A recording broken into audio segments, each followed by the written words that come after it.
Hi, I'm Corey from Venus and Mars Canine, and I am here today to talk to you about resource guarding. Resource guarding is the fancy schmancy term used by dog trainers to describe any aggressive or defensive behavior exhibited by a dog to maintain possession of something.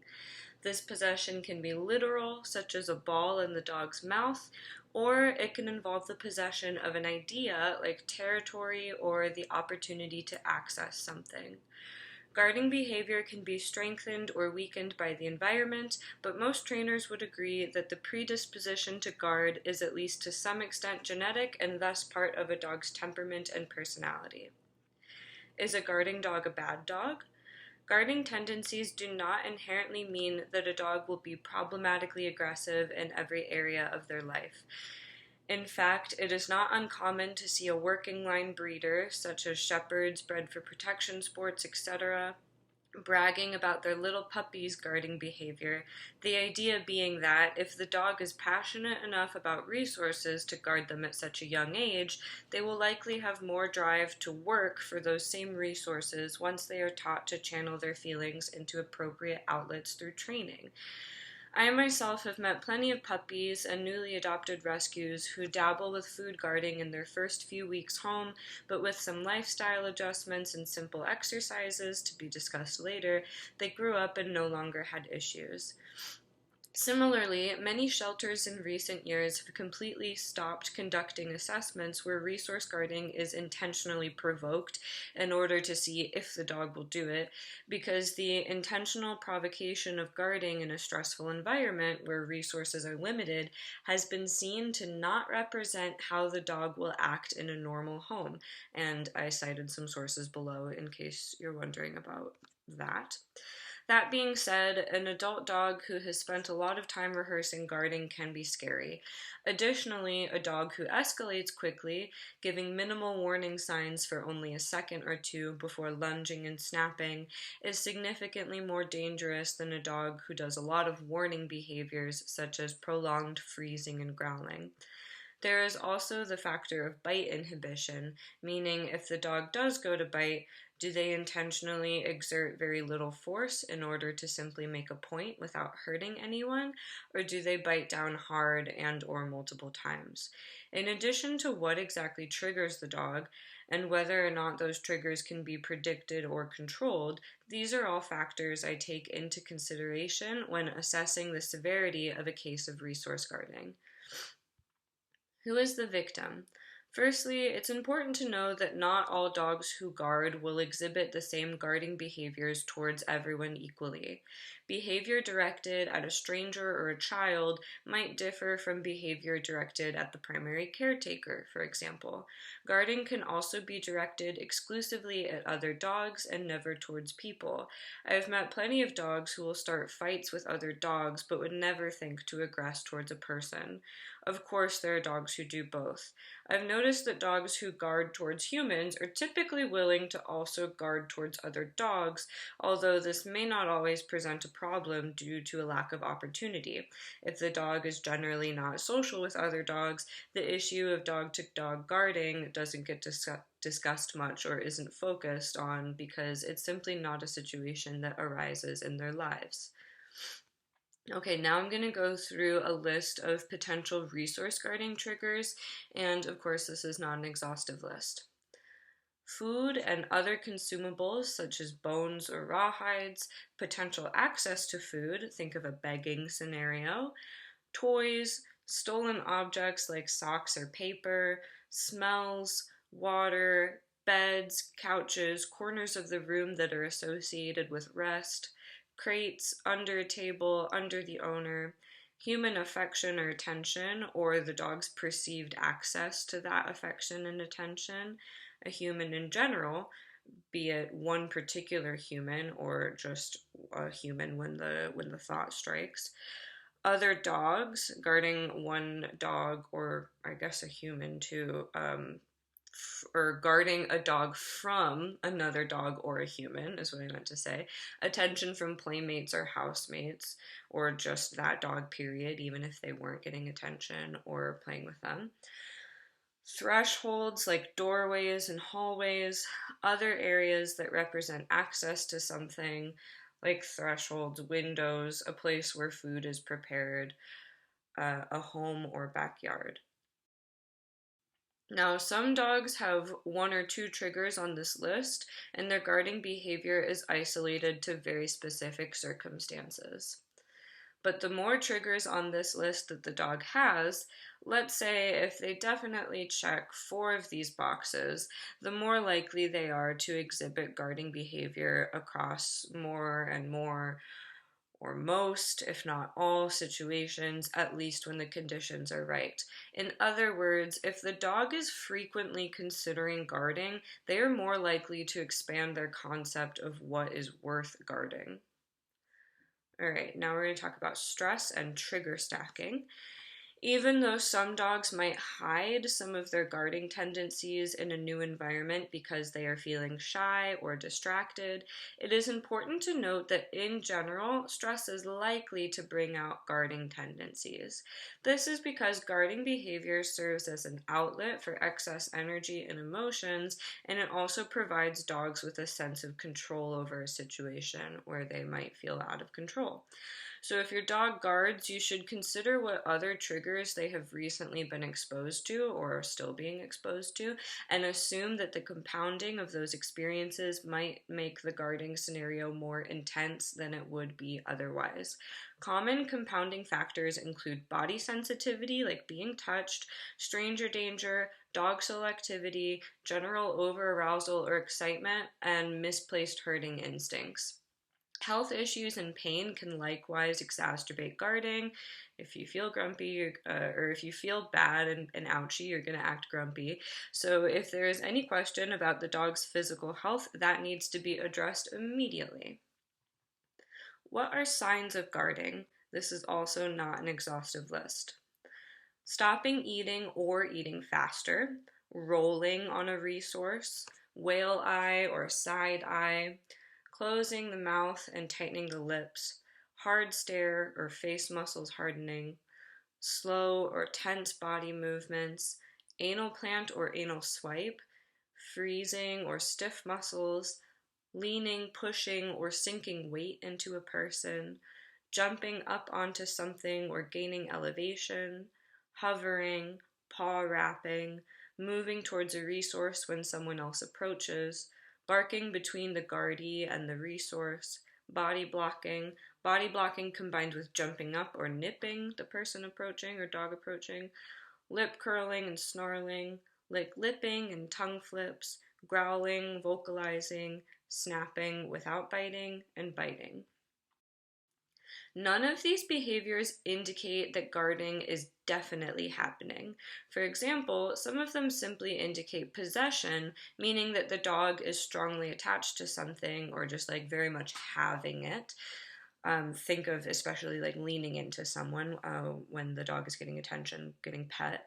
And that doesn't always mean that they would aggress at someone else for competing with them. Think also of like wrapping paws around something yummy. That's sometimes just how they hold stuff in place while they're chewing on it too.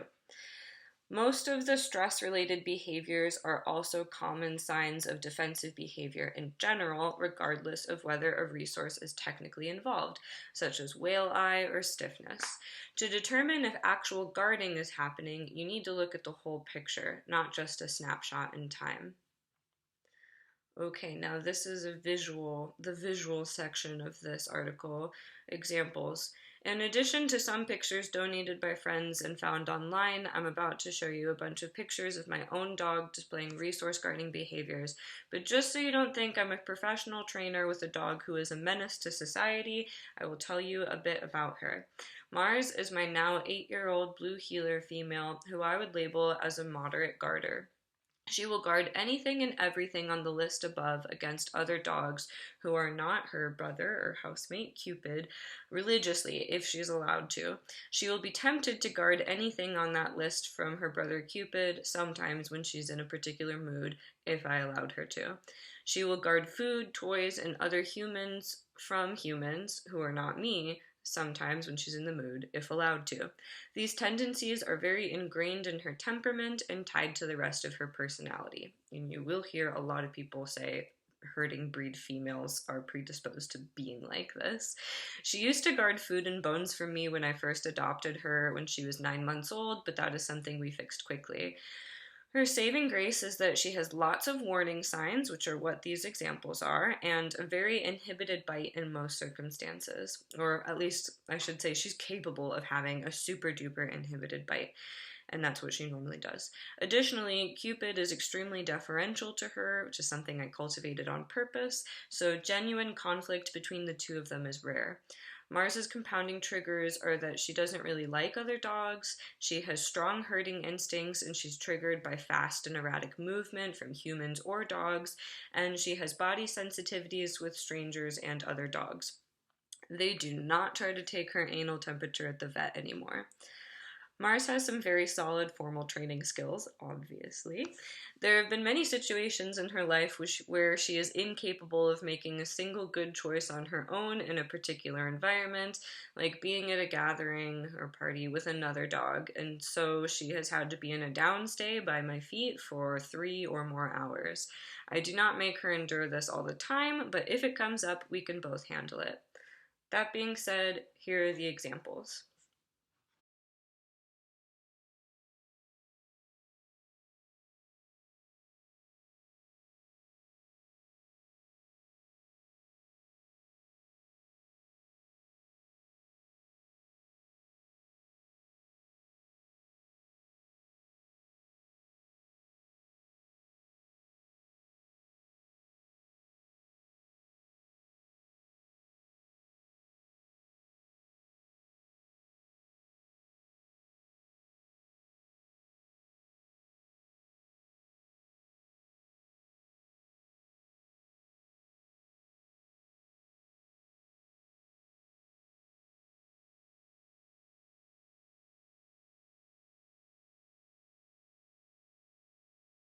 How do we fix it?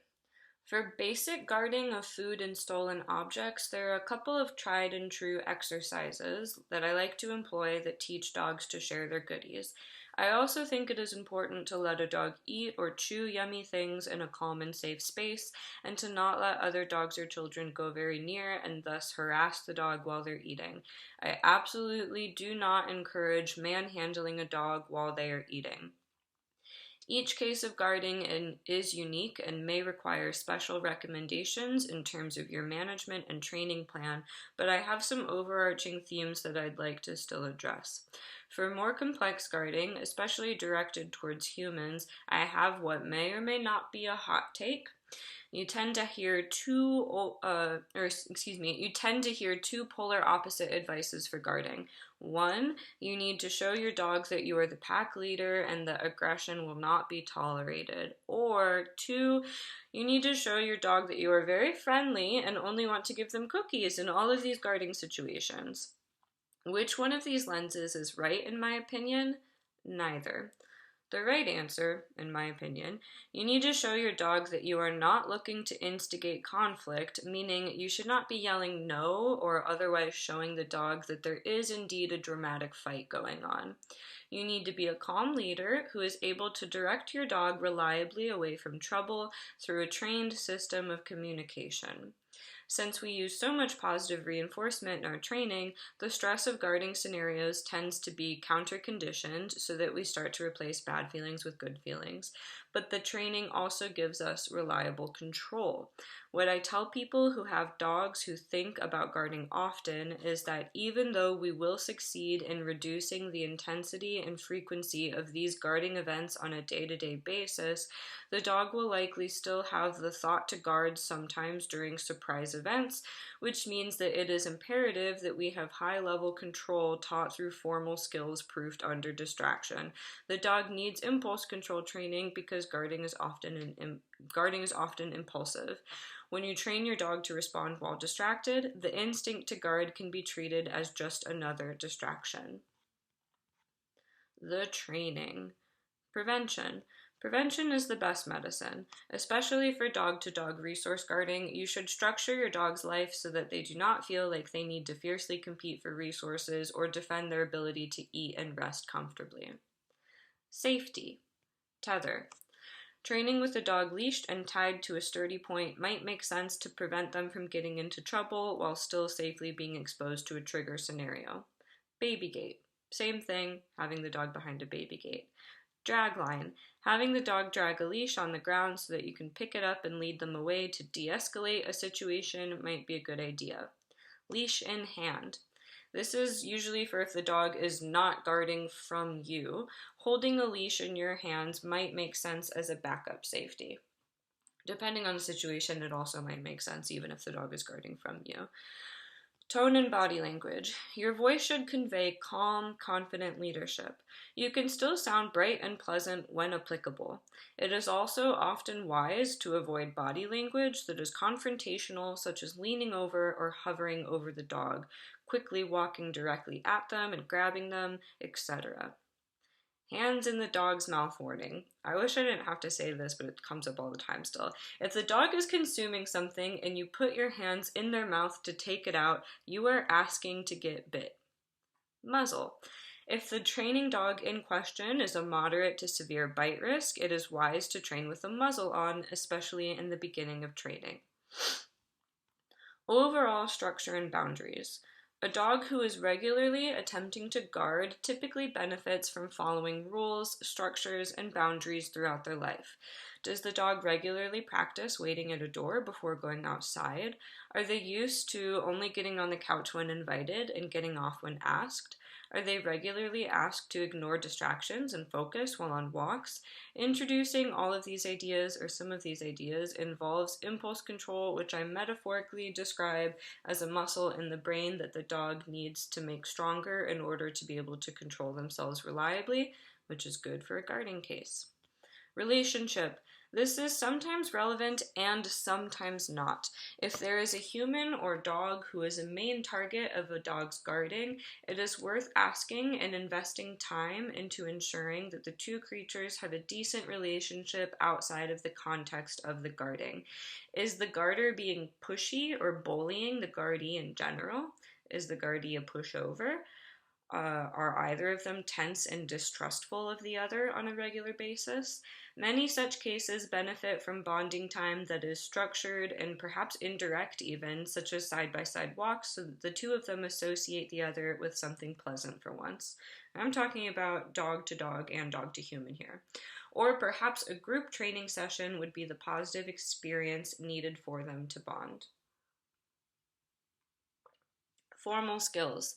Think about incompatible behaviors, meaning that a dog cannot really hold place on a bed 30 feet away from a resource and actively guard it at the same time.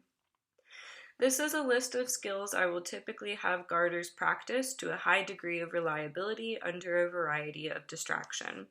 This section has a bunch of video examples. I'm not going to put them in this vlog, so you're going to have to click on the links to find the video examples if you want it.